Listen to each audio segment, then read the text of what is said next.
Sometimes, the ones left in chains are the only ones still holding on to something worth saving. The storm came down without warning, a white wall swallowing the Wyoming backcountry mile by mile, until the road itself seemed to vanish beneath Caleb Hayes's tires, his old pickup crawling forward at barely 20 miles an hour as the wind howled across the plains like something alive and restless, something that didn't want him there. The temperature dropping fast enough that the edges of the windshield frosted over between each swipe of the wipers. The world outside reduced to shifting shadows and blowing ice. And yet beneath the roar of the storm there was another sound, faint at first, almost imagined, a sharp, desperate cry that didn't belong to the wind. Caleb's hands tightening on the wheel as he slowed, listening, the engine idling low, the heater barely pushing out enough warmth to keep his fingers from going stiff.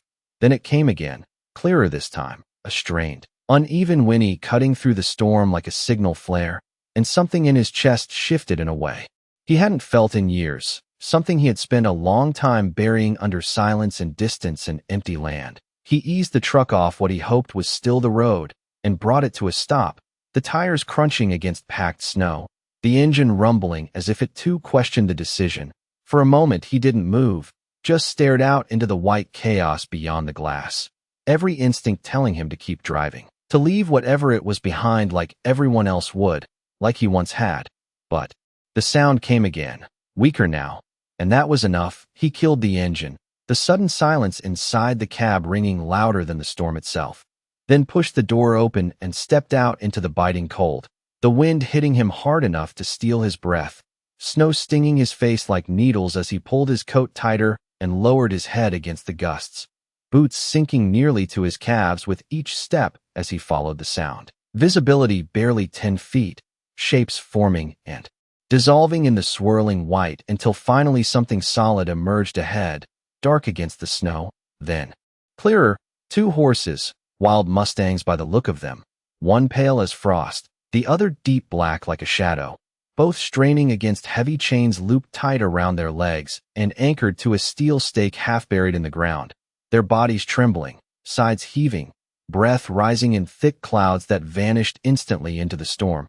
Caleb stopped a few feet away, his pulse loud in his ears, taking in the scene. The way the chains cut into their movement, the way they didn't bolt even. As he approached, didn't fight in blind panic the way wild horses should.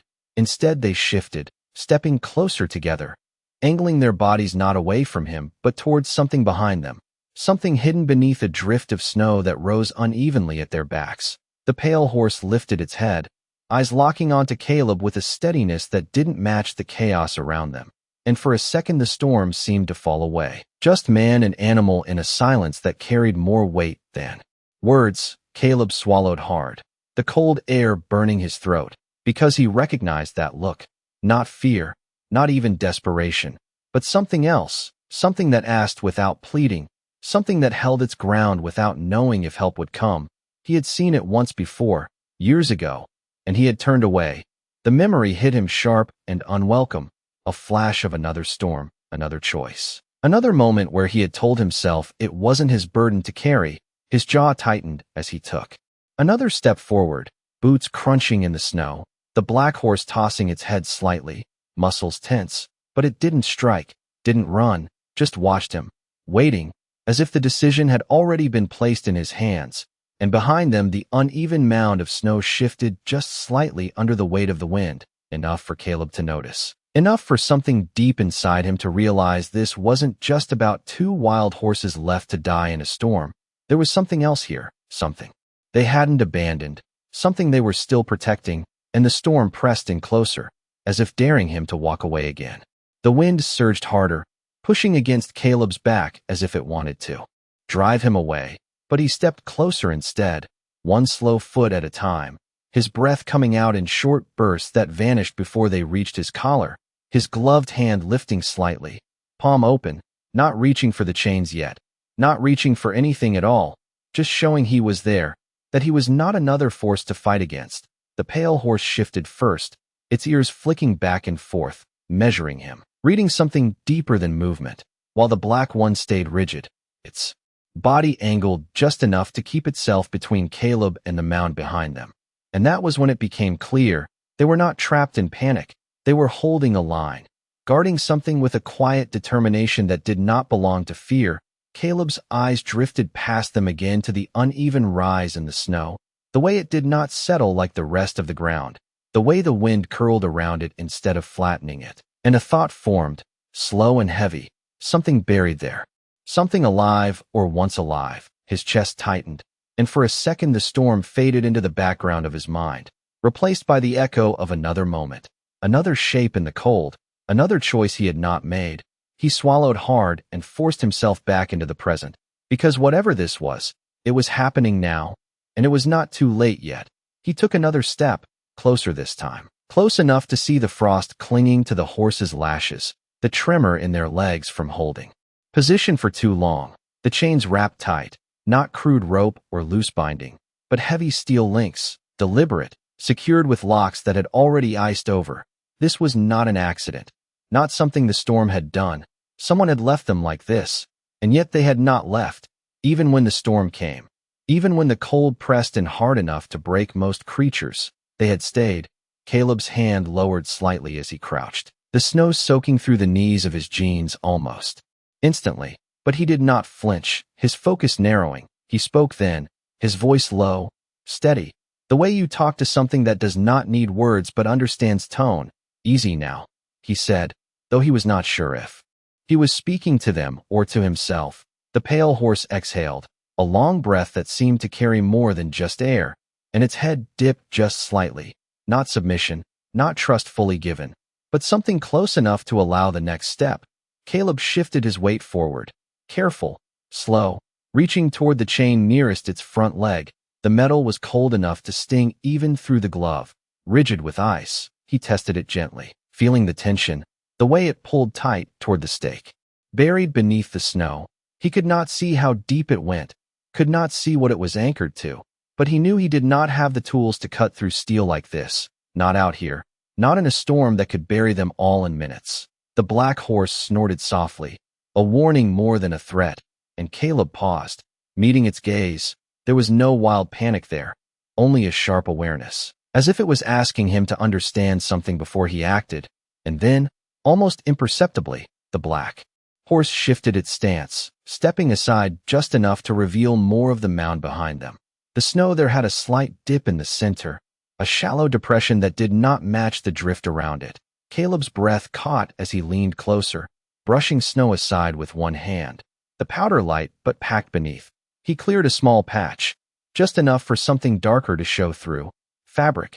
Not much, just a corner, stiff with frost but unmistakable against the white. His pulse surged, louder than the wind now, and everything else fell away. The cold, the danger, the hesitation, because the meaning was clear. The horses had not stayed because they were trapped.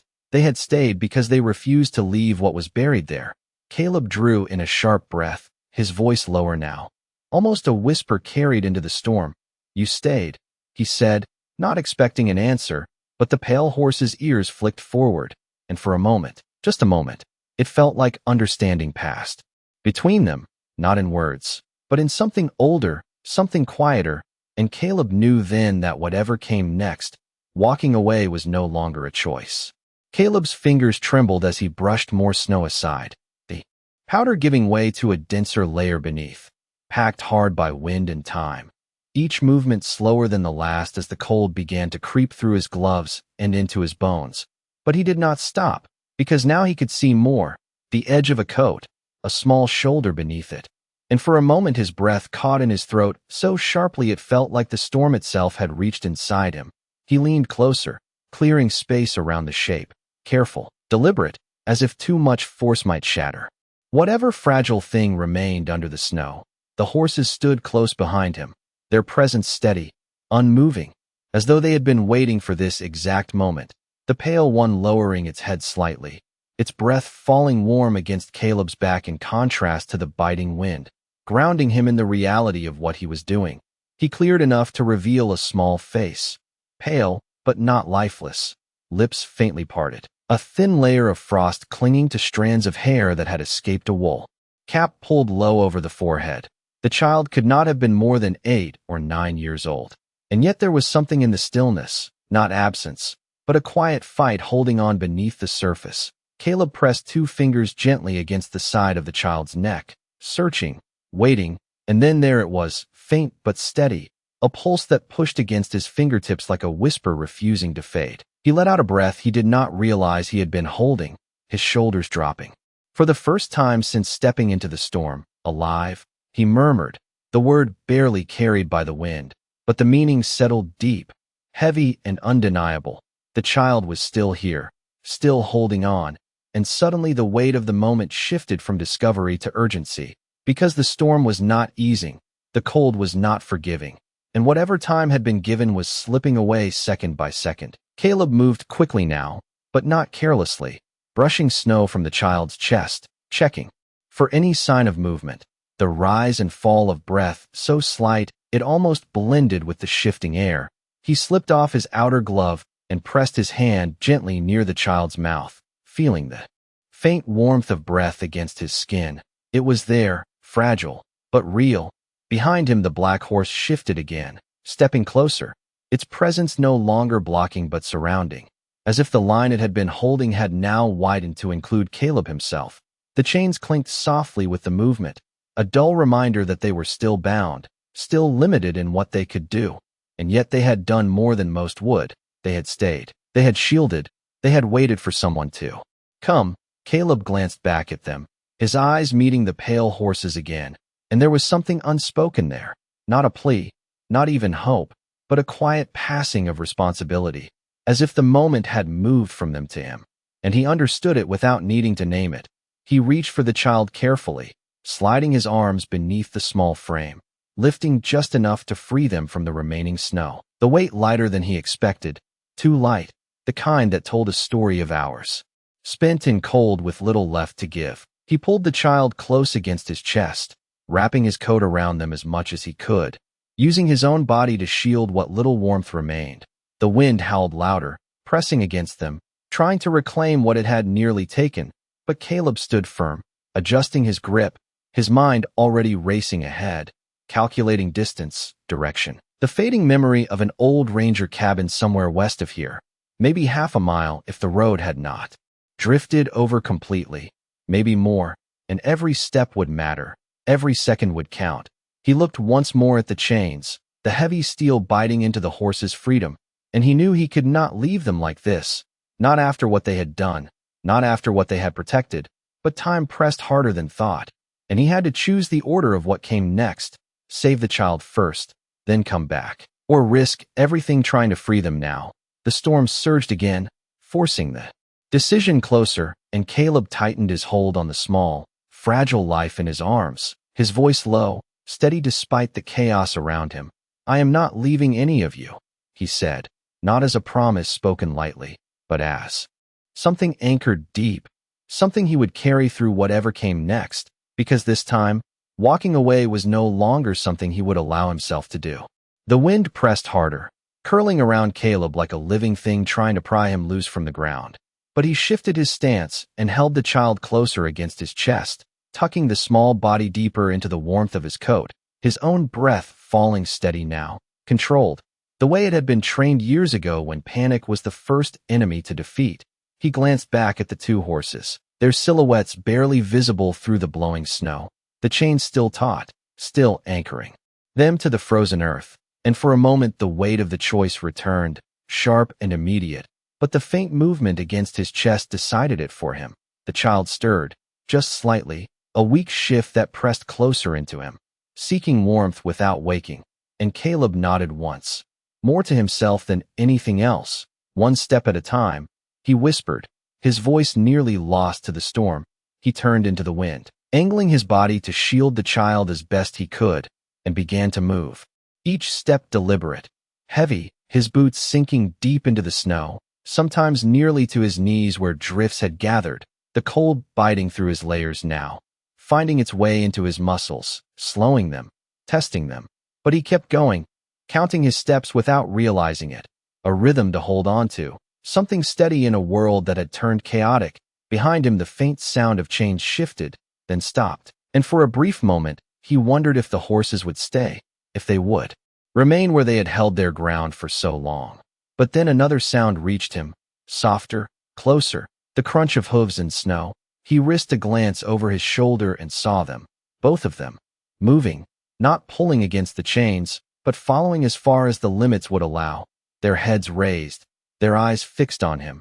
And then, with a sudden metallic snap muffled by the storm, something gave, not a clean break, not a release of all restraint, but enough for the pale horse to step forward freely, the chain dragging.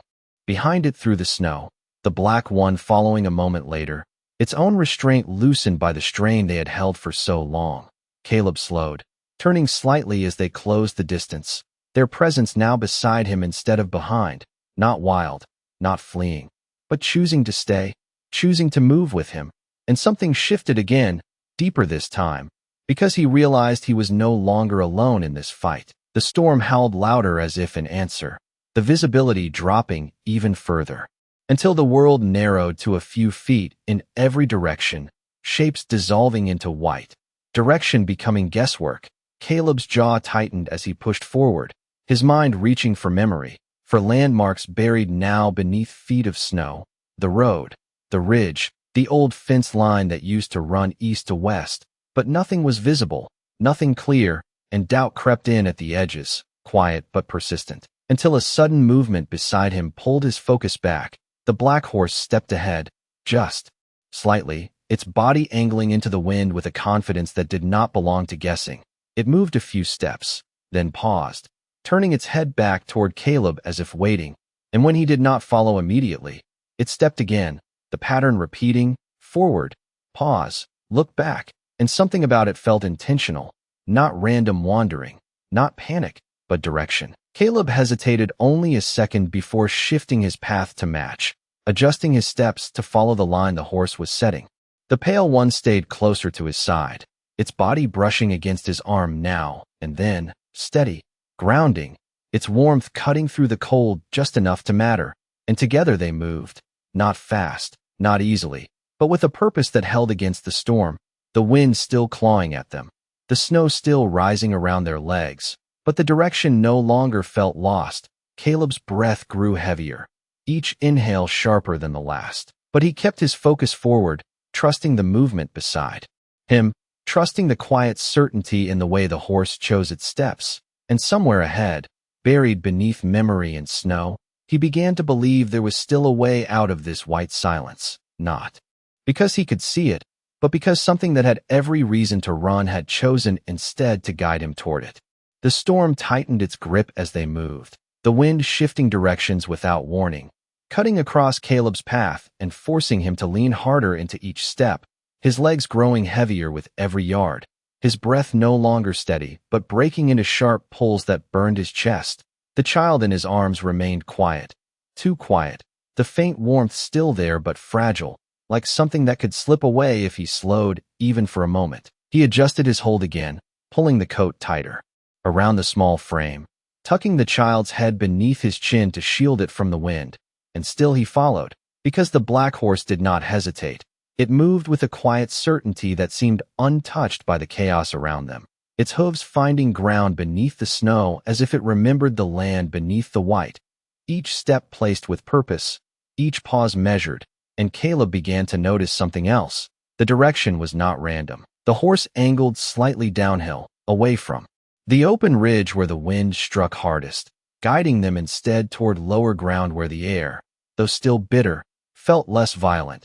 The pale horse stayed close, its shoulder brushing against Caleb's arm now and then, its presence steady, almost protective, as if it had taken on the role of keeping him upright while the other led.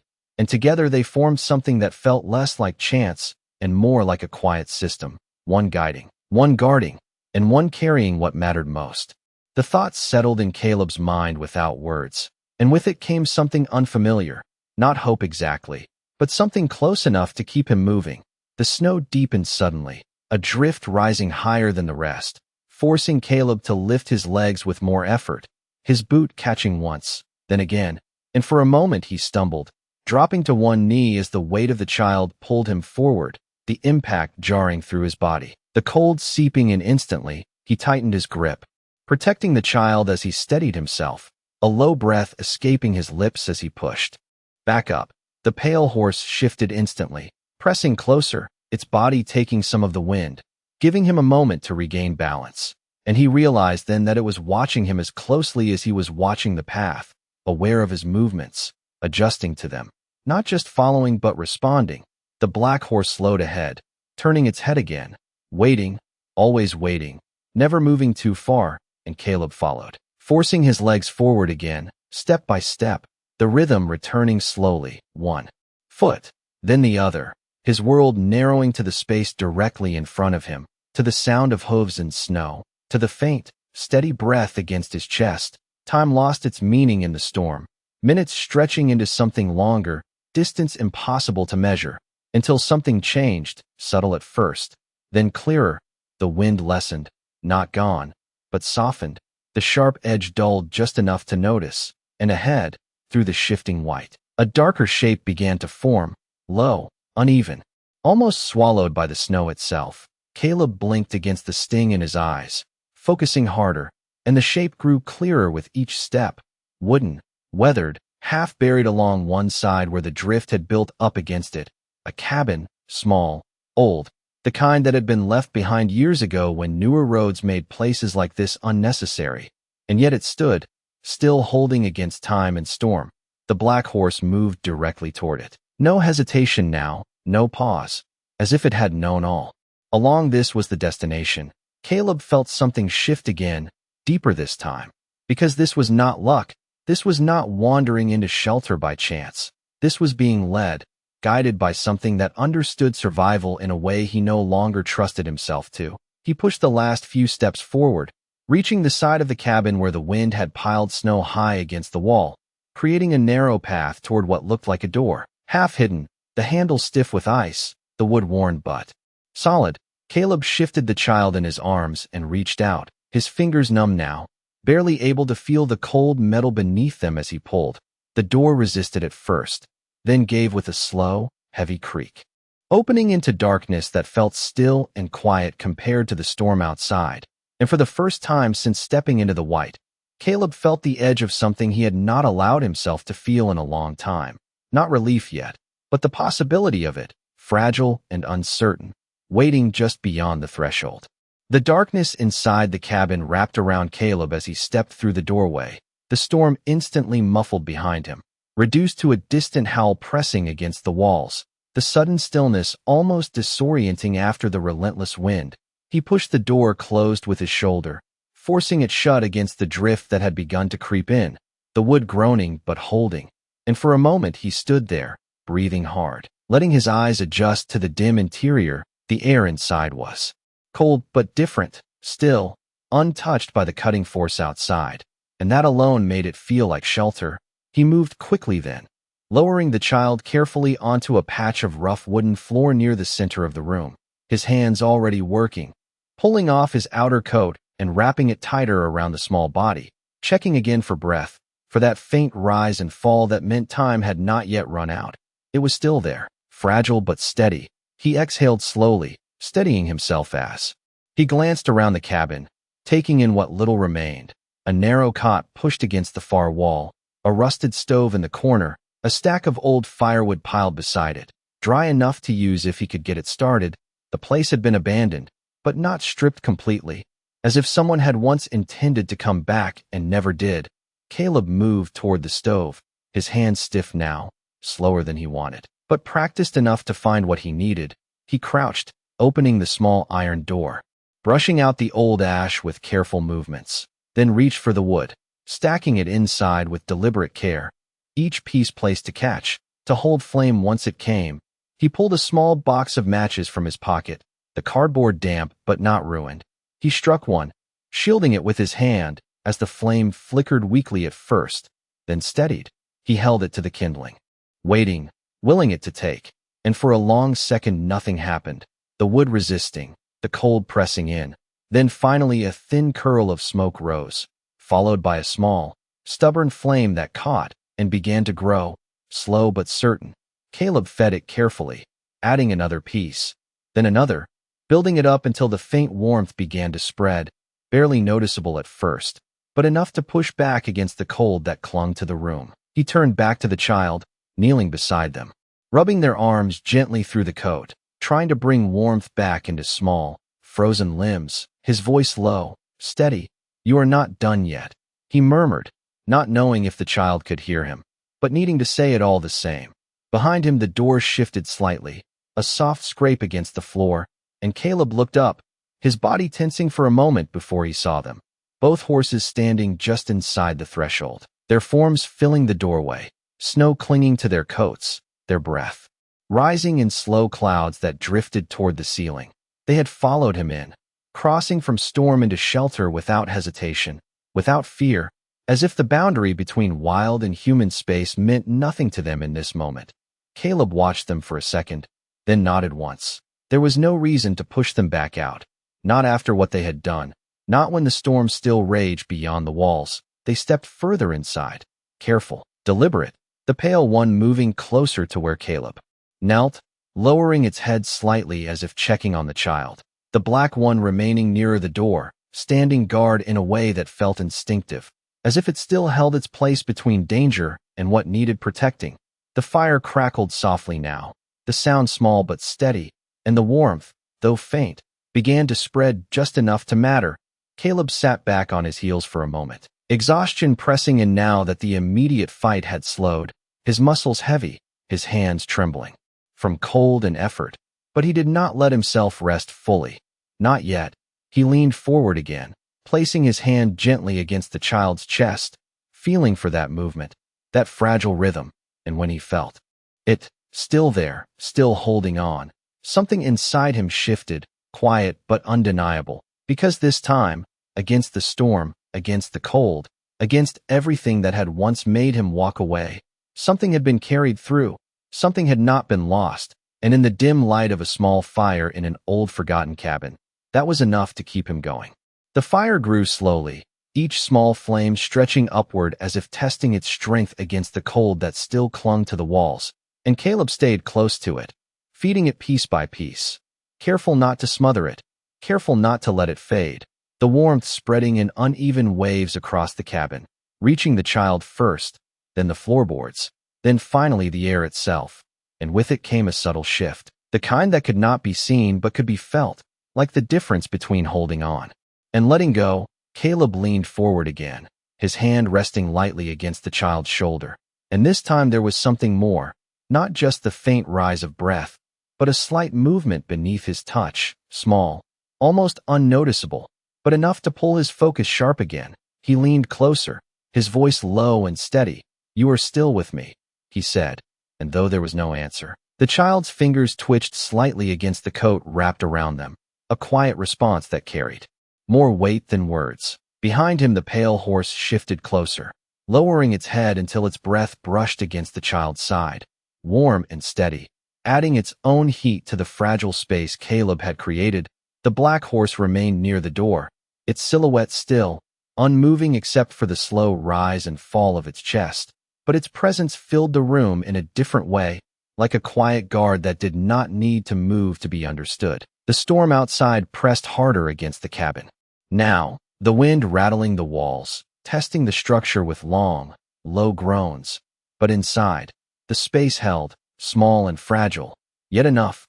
Caleb reached into his pocket and pulled out a worn bandana, using it to gently brush away the last traces of frost from the child's face, revealing more clearly the features beneath, pale but no longer lifeless, the faint color beginning to return slowly to the cheeks as the warmth took hold. He glanced toward the fire, then back again, measuring the change, the passage of time no longer something lost, but something counted carefully, minute by minute, breath by breath. And as he watched, the child's eyes flickered slightly beneath closed lids, a subtle movement that made him pause, his own breath slowing as he waited. And then, slowly, uncertainly, the child's eyes opened just a fraction, unfocused at first, searching without seeing, before settling weakly in his direction. Caleb did not move quickly, did not startle the moment. He simply stayed there, steady, present. "You are safe now," he said quietly, the words simple but anchored in something deeper, something that had been built step by step through snow and wind and choice. The child's lips parted slightly as if trying to speak, but no sound came. only a faint breath that carried a trace of warmth with it. And that was enough. Caleb nodded once, more to himself than anything else, as he reached to adjust the coat again, making sure every part of the small body was covered, protected. Behind him, the pale horse let out a soft exhale, almost like a sigh, and lowered its head further, its presence calm now, no longer tense, as if it understood that the line it had been holding had shifted into something safer, something that could finally rest. The black horse stepped slightly closer as well, its hooves quiet against the wooden floor, its posture easing just enough to show that the storm was no longer the only force in control. And for a moment, in the dim light of the fire, with the wind still howling beyond the walls, there was a fragile balance inside that cabin. Man, child, and two wild creatures sharing the same space, not out of chance, but out of something that had been chosen again and again against the odds. Caleb sat back slightly, his shoulders lowering as the tension eased just enough to let exhaustion begin to surface. But he did not give in to it fully. Not yet. He kept his focus where it mattered, watching the slow, steady return of life in the small figure before him. And as the fire crackled softly beside them, he realized that what had been carried through the storm was not just survival, but something quieter, something that did not announce itself, but stayed steady and unbroken, waiting to be seen. The fire had grown steady now, its light stretching across the cabin walls in soft, uneven patterns, and the warmth it gave was no longer fragile, but holding, pushing back the cold that had once filled every corner. Caleb sat close, one hand resting lightly near the child, feeling the steady rhythm of breath that had grown stronger with each passing minute. And for the first time since stepping into the storm, he allowed himself to slow, not fully, but enough to notice the silence inside the cabin, the kind of silence that comes after something has been fought and not lost. The wind still roared outside, pressing against the wooden walls, but it no longer felt like the only voice in the world. The child shifted again, more clearly this time, a small movement of the shoulders, a breath that came deeper, fuller, and then a faint sound, not quite a word, more like the beginning of one. Caleb leaned closer, his voice low, steady. "You are all right," he said, and the child's eyes opened. A little wider now, still unfocused but searching, trying to understand where they were, the firelight reflecting softly in them. The fear not fully gone but no longer overwhelming. And then, in a voice barely above a whisper, the child spoke, asking something too quiet to catch fully, but the meaning was clear enough. They were not alone. Caleb shook his head gently. "No, you are not alone," he replied, and as if to answer that truth, the pale horse stepped closer, lowering its head again, its breath warm and steady near the child. The black horse remained near the door, but its stance had softened, no longer rigid, no longer braced against the storm, as if it understood that the danger had shifted, that the fight had changed from survival to holding on. Caleb reached for a small canteen at his side, shaking it lightly before unscrewing the cap. There was still a little water left, not much, but enough. He lifted the child's head carefully, guiding a small sip, watching as they swallowed slowly, the movement weak but certain, and that simple act, so small in another place, carried weight here, proof that the line between losing and holding had been crossed. The child's gaze drifted again, this time not in confusion but in recognition of the shapes around them. The fire, the walls, the horses, and finally Caleb himself. And something in that gaze changed, not fully trust, not yet, but the beginning of it. Fragile and quiet, Caleb nodded once, as if acknowledging something unspoken, then leaned back slightly, his shoulders easing, his body finally allowing a fraction of the exhaustion to settle in. But even as it did, his mind remained alert, listening to the storm, measuring the strength of the wind, the way it struck the cabin, the way it began to shift, slowly, almost imperceptibly, the long, sharp gusts breaking into shorter bursts, the constant pressure easing just enough to notice. Time passed in that quiet balance, minutes blending into something softer, the fire crackling, the child breathing, the horses standing close, and then, at some point, Caleb realized the sound outside had changed, not gone, but quieter, less relentless, the storm beginning to loosen its grip. He stood slowly, his legs stiff, and moved toward the small window on the far wall, brushing away a thin layer of frost with his hand. Peering out into the pale light beyond, the world was still white, still covered, but the air no longer moved with the same force. The snowfall had softened into a gentle drift, and the horizon, though faint, had begun to return. He stood there for a moment, taking it in, the shift from chaos to calm, the kind of change that does not happen all at once but arrives quietly, almost unnoticed, and behind him, the cabin held steady, warm in its own small way. Sheltering what had been carried through the storm, Caleb turned back, his gaze moving from the child to the two horses, and something settled inside him, not a question, not a doubt, but a quiet understanding that what had happened here was not chance, not accident, but a chain of choices, each one made against the easier path, each one leading to this moment, where the storm no longer decided everything, and what remained was something far quieter, but far stronger than it had first appeared. Morning arrived quietly, not with sunlight bursting through the sky, but with a soft gray glow that seeped through the frost-lined window, gentle and patient, as if the world itself was careful not to disturb what had survived the night. Caleb had not slept, not fully. He had drifted in and out of a shallow rest, always aware of the fire, always listening to the breathing beside him. And when he opened his eyes again, the cabin felt different, warmer, steadier, the kind of stillness that comes after something has passed and chosen not to return. The child lay where he had left them, wrapped tightly in his coat.